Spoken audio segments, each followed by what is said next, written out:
Hi, in today's video I will be talking about my experience of using different kind of paints like watercolors, like acrylic and like gouache paints in coloring books.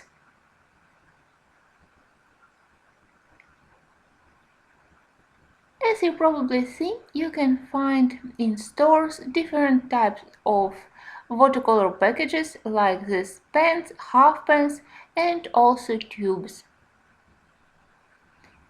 Acrylic we usually can find in tubes, but also in these bottles or pens. And the same goes for gouache paints.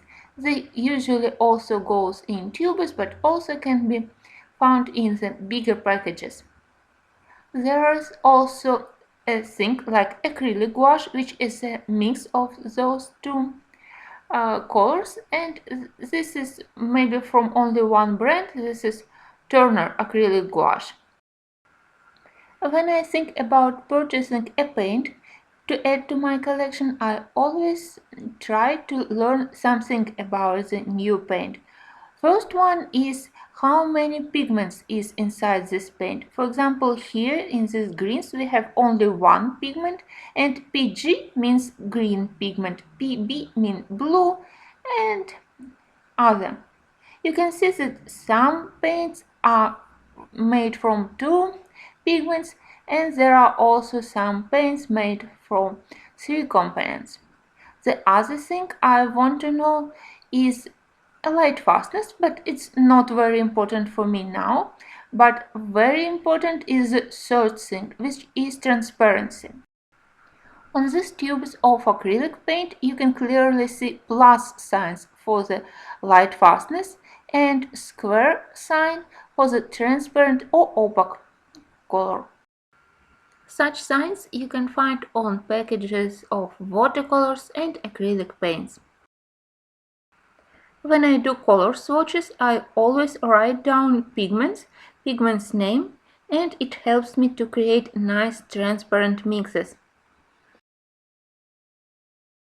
Here in my set of White Night watercolors, some paints are opaque like this English red, but mostly paints are transparent like this golden, like this pink, like this quinacridone. And I think that's also a good idea to put information about opacity on your color swatches also, because it will help you to understand better how your paint will look on the page. For example, here we have very opaque acrylic paint and transparent acrylic paint like this or like this. Imagine you want to cover the background of your coloring book with transparent acrylic paint. You won't be able to make a beautiful background. In order to make a nice coverage, smooth background without any brush strokes, you have to choose an opaque acrylic or gouache paint. Transparent watercolors and transparent acrylic are very good to make soft layer after layer and soft washes, and this will be impossible with opaque paints. Let's make a quick test. Here I have watercolor. You can see that it's completely transparent. You can't cover black lines with watercolors. Next I have my gouache paints. Among watercolors and acrylic and gouache, I believe that gouache is the most opaque. You can see how nicely it covers black lines. Gouache paints have nice creamy texture, and I never use water for diluting the gouache paints. Even if I use a lot of water here, you can see that I can't get a very transparent color.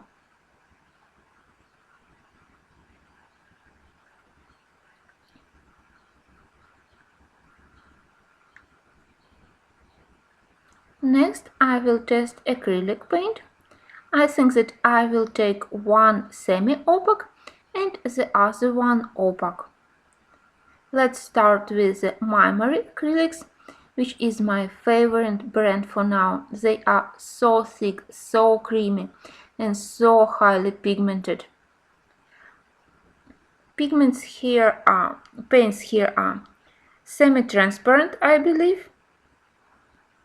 Let's test them, how they will be able to cover black lines. With a transparent paint you can't cover black lines here.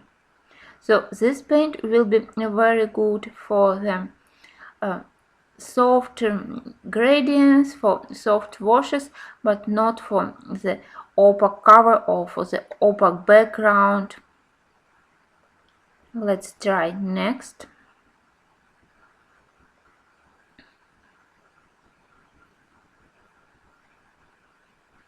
I think that this one is also semi-transparent, so also not suitable for cover black lines, but you can see how bright they are. And for acrylic I love to add waters, and in this way I can get a soft gradient from the bright to the pastel colors.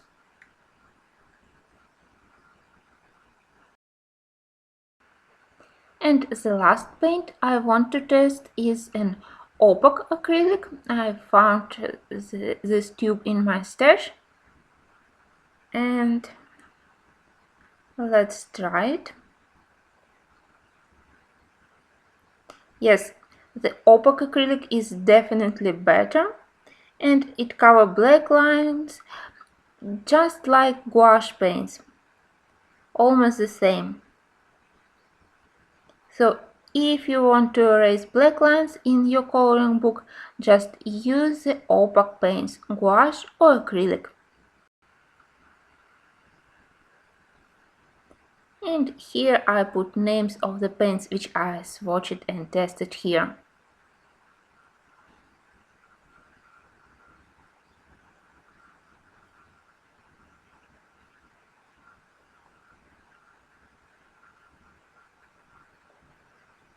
Next, I want to show you how I cover black lines using white paints. I will be using gouache paints, but the same goes for acrylics. Here I have two types of white paint. One is titanium white, and it's extremely opaque. I am able to cover black lines even with the first layer. The second white paint is zinc white, and it's transparent. It's suitable for creating mixes with other paints, with diluting them, with creating soft, lighter shades of colors, but definitely not for covering lines. It can't mask any black lines here. So when you purchase a white paint, be sure that you purchase titanium white and not the zinc white.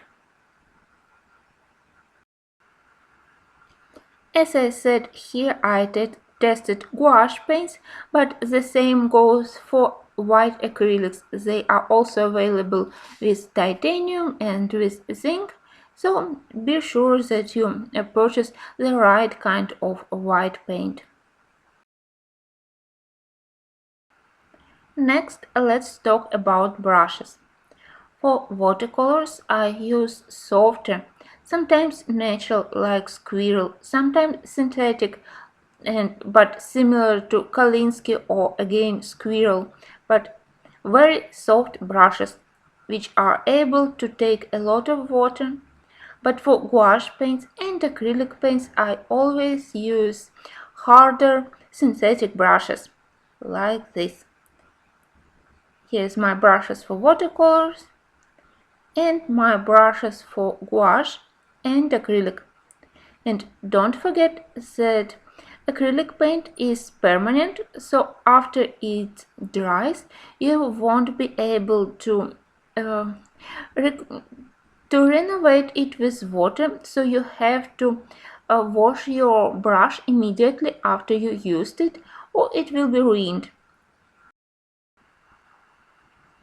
So here we have the main difference between acrylic paints and watercolors and gouache.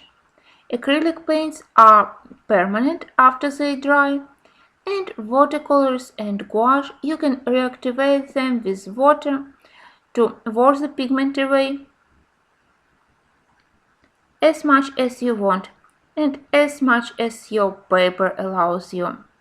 Here I tested all my paints on very cheap watercolor paper, and you can see that I can't remove the watercolors clearly, but on gouache paints you can see how I use my wet brush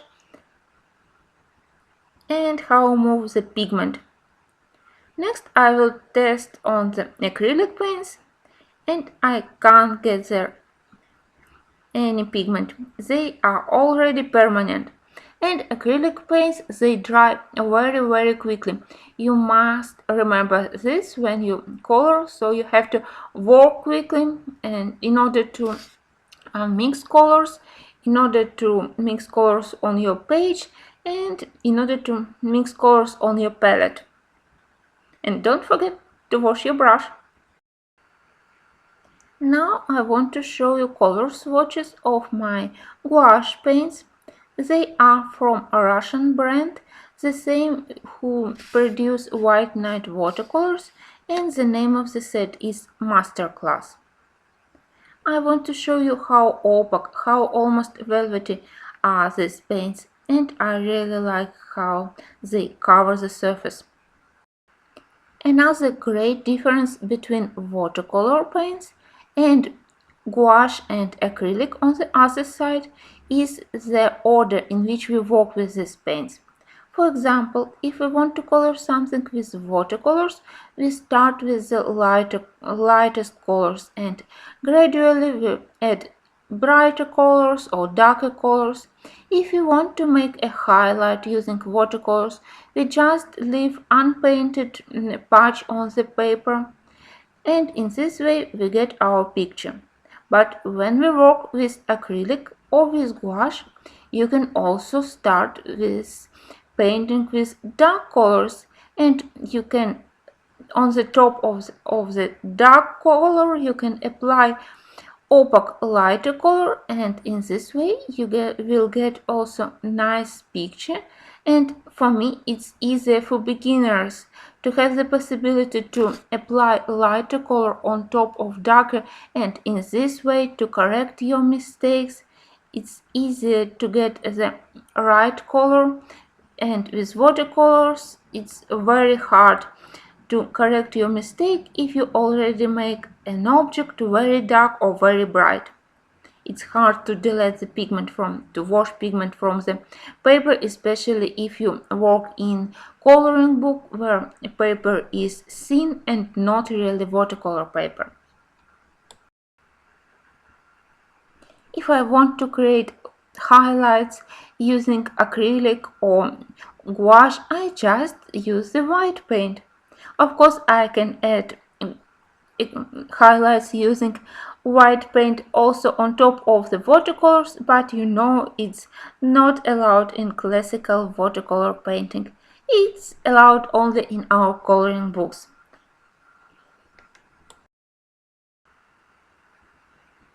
And I really like how forgiving are gouache paints and acrylic paints for the beginners. Just imagine if with watercolors you cover some object with dark brown. You won't be able to convert it to the light yellow. And with gouache or acrylic you just take opaque yellow color and voila, you will be able to cover your object completely, and you will get what you want, the right color. So some people are afraid to use acrylic in their coloring book, and I want you to believe that acrylic paints or gouache paints sometimes are even easier than watercolors. I hope that after this video you will be inspired at least to try your paints. It doesn't matter what you have in your stash. Maybe it's acrylic or maybe it's gouache. Just try. And I honestly believe that the most beautiful picture we can get in our coloring books we can create with the mixed media when we use mix of uh, art supplies. Just imagine you can make the background in nice soft watercolor paints, and then on the foreground or for the main characters you will use bright opaque paints like gouache or acrylic. It will help you to create the three-dimensional picture with very easy technique, with very simple art supplies. Just use their transparency and opacity. Next thing I want to mention is that you can work with your pencils both with on top on watercolors, on gouache paints and on acrylic paints. You just need to find the right softness of the pencil. For example, when you cover the background with watercolors, you will be able to work with any kind of pencil, harder or softer. But when you cover the background using gouache paints, it's a creamy, thick paint, so sometimes you can leave some brush strokes.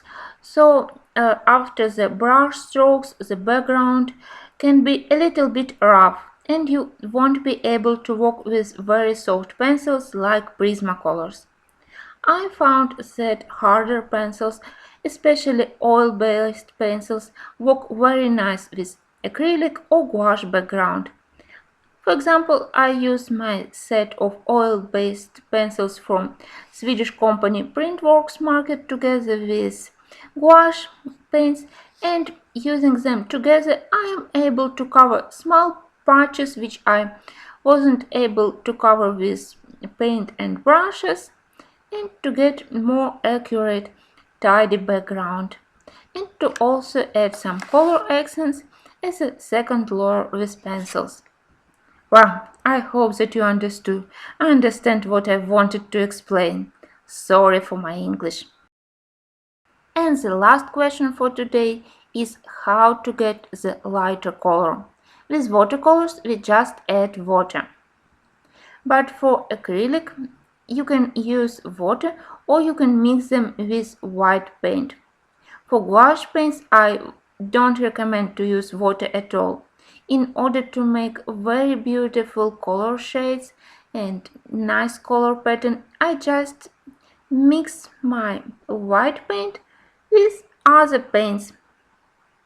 Just look how I can get from the violet very nice pale lavender color,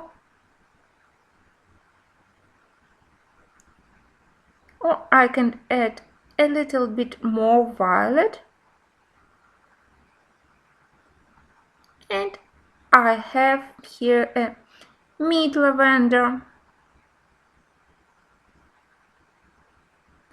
So all paints mixes very well, and I hope that you will experiment with your paints, you will mix them, and in this way you will get a lot of beautiful color combos and very beautiful shades of colors.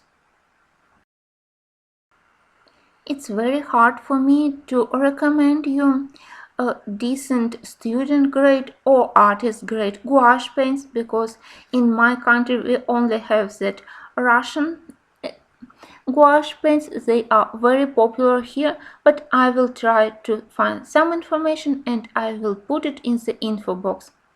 As for acrylic, my preferred set for now is Memory, but there is also a lot of other very nice brands. Of course, we have beautiful gouache from and acrylic from Winsor & Newton, but if you want to start with the student grade set, I believe that Arteza brand is available in United States and you can try them.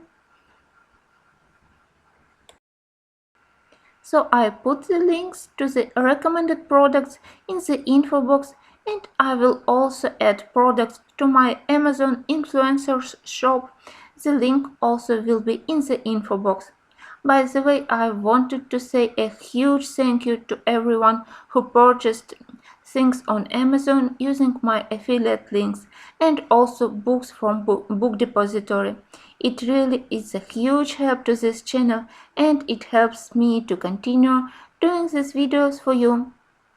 I hope that you found some useful information in this video and that I was able to encourage you to use more paints, watercolors or acrylic or gouache in your coloring books. I promise you your pictures will look nicer if you try to use different art supplies and different paints. Until the next videos, happy coloring to all of you and thanks for watching!